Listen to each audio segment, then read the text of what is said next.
The term pop culture gets thrown around a lot, but do you know what it actually means? Pop culture refers to popular culture, which is aimed at the younger generation and transmitted via the mass media. Popular culture is essentially a set of beliefs, values, actions, objects, or goods and practices that are popular at any given time and space in society. It can refer to things like art, literature, fashion, dance, film, television, magazines, and ways of living, to name a few. The purpose of this video is to present the diverse perspective on pop culture gathered through interviews with our fellow students here in NCF campus. So come and watch this short video on what this younger generation knows about the pop culture.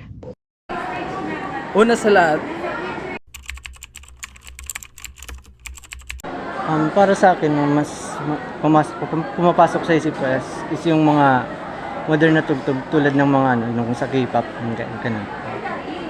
Trending at napapanahon po. Ang pop culture is siguro siya prevalent culture within sa kada countries, and kada country we know na dakulong culture yan dyan. Kumbaga pag pop culture, pag sinasabihin ko no, but emphasis kayong culture in each countries, pero tatalakay dyan, discuss dyan si individuality of cultures, of uniqueness and dabos na about sa culture in general. Okay.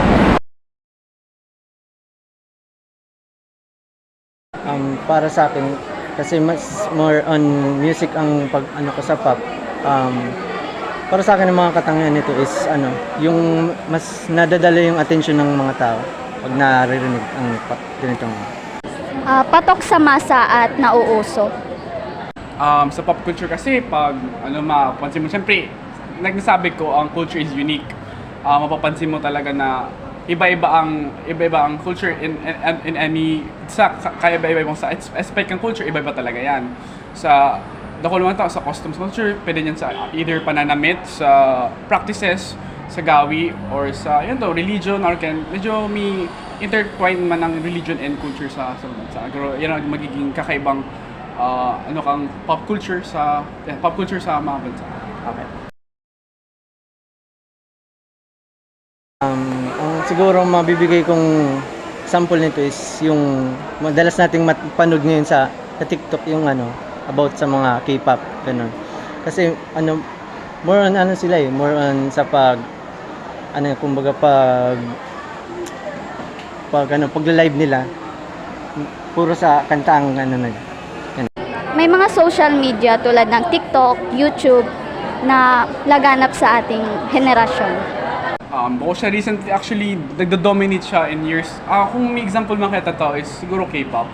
Siguro talaga nagdo-dominate siya not only sa Eastern and as well as sa Western. Talagang nakaputon mo alaw isay, aram ang K-pop. Daw kasi nga mga gurang, masabi mo din na aram nila ang K-pop. And talagang na-outshadow niya na ang ibang type of music. Or kang sa Pilipino, or kayo niyan, na nagkakaigoning garo ang propaganda na sabi na natangkilik kang sa diring music kaya dahil sa K-pop, or kinang garo maging example na di siya recent pero dominant siya. Yun ang garo maging nasabi yun, dominant talaga.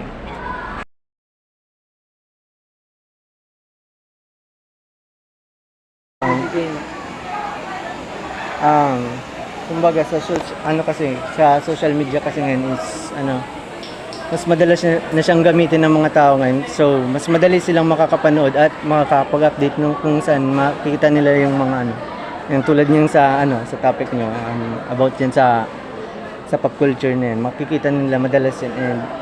Pero kumbaga mas maengganyo sila magpanood or magrinig sila ng mga ganitong bagay. Yeah, siyempre, so ang social media ba kaya gano'n siya nagiging pinapasidit kayo ng mundo. Social media, nag-connect kayo ng tao, daw ang kasi na lugar man yan, daw sabi yung ibang bansa, nakikiconnect yan. And social media, madaling makashare ng mga bagay-bagay sa social media. Kaya kita, super dali na nakaka-share ng sa culture ta. Kuwari, nag-post ako about sa Philippines and nahiling ni kang ibang bansa. Okay, nahiling daw, aware sila na, all pa lang kayo ni ang culture kang Pilipinas, mga Orkian. As well, kuwari sa Korean, organ sa example ko sa bago, dahil social media, ang K-pop nagsikat siya. Ayan, napopost naman sa YouTube, mga Orkian, nahiling na rin sa duman si richness kang culture kang Korea, and dahil din duman, na-adapt din ka mga, natatangkilik din kang mga tao di sa Pilipinas. Ang social media sa ating henerasyon ay laganap at talagang trending. Kaya ang kulturang popular naman ay nagiging trend dahil sa social media po. Yun po. Una sa lahat po, ano pong pangalan niyo? I am Roalo Contreras, BS Cream 2G. Sige po. Una pong katanungan. Una sa lahat po, ano ang pumasok sa isip mo kapag naririnig mo ang salitang kulturang popular o pop culture? Base sa akin, kapag unang pumapasok sa isipan ko ay paniniwala. Unang paniniwala sa kultura ng bawat lugar dito sa Pilipinas o kahit sa anong paman. Yung mga paniniwalang iyon ay yun ang ating sinusunod at nagiging batayan kung paano tayo gumalaw, o makisalamuha. Yan sa akin paniniwala. Pangalawang question po. Yes. Ano ang kapansin-pansin katangian nito? Kapansin-pansin po. Yes. Base sa akin napapansin, ito ay nakaka-impluwensya sa ating paniniwala at kaugalian na ating sinusunod. Sige, sir. Na Salamat, batayan. sir. Thank you. Ano pumapasok sa isip mo kapag naririnig mo ang salitang kulturang popular o pop culture? Para sa akin, ang pumapasok sa isip ko is yung ang kulturang popular, yung mga trending na nangyayari dito sa atin, yung mga kulturang mga hindi nawawala. Ikalawang tanong, sir. Ano ang kapansin-pansin katangian nito? Mga katangian, yung mga ginagamit natin at yung mga bagay na hindi natin yung mga bagay na hindi kumukupas. Kumbaga, yung kahit panahon na yung lumipas ay nandito pa rin at patuloy pa rin lumalaganap. Ikatlong tanong, sir. Maaari ka bang magbigay ng halimbawa ng recent pop culture trend na nakuha ng iyong atensyon? Ano sa tingin mo, bakit ito ang naging popular? Para sa akin, yung mga interview, parang book. Para sa akin, yung nakapansin-pansin para sa akin yung mga bintana ngayon. Nung unang panahon, ang mga ginagamit nating bintana ay yung mga kahoy pa, yung may mga shell ba. Tapos ngayon, mga tinted na, mga sliding windows na. Yun lang. Ika-apat na tanong, sir. Sa iyong paniniwala, paano ang social media naka-impluwensya kung paano ang kulturang popular trends ay lumaganap at nag-popularity?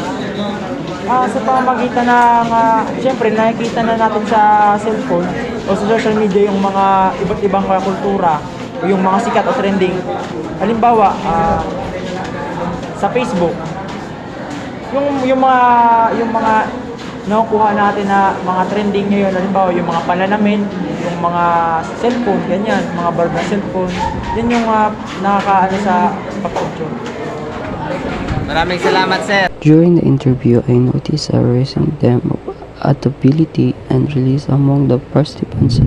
Many of them share experience of overcoming challenges and setbacks, which align against with the concept of growth mindset in psychology. This suggests that the ability to adapt and learn form is a valuable trait for person and personality development.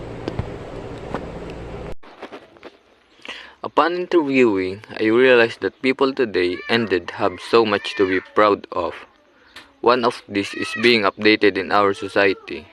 I'm just happy that students this day are aware of what pop culture is and how it affects us. Adding it to my knowledge, I realized that we have the same idea of what pop culture is, and this is high culture, or what we call trend culture. It also ended affect us, especially as Filipino, because we become fond of other culture like K-pop which dominate us, or the society that leads us to have a colonial mentality.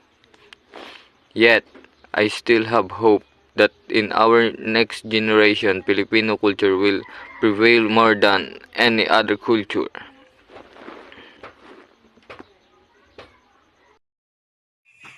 In our interview about pop culture, I saw that every person we asked was really familiar with pop culture and when I observe our participants, they easily answer our question about pop culture.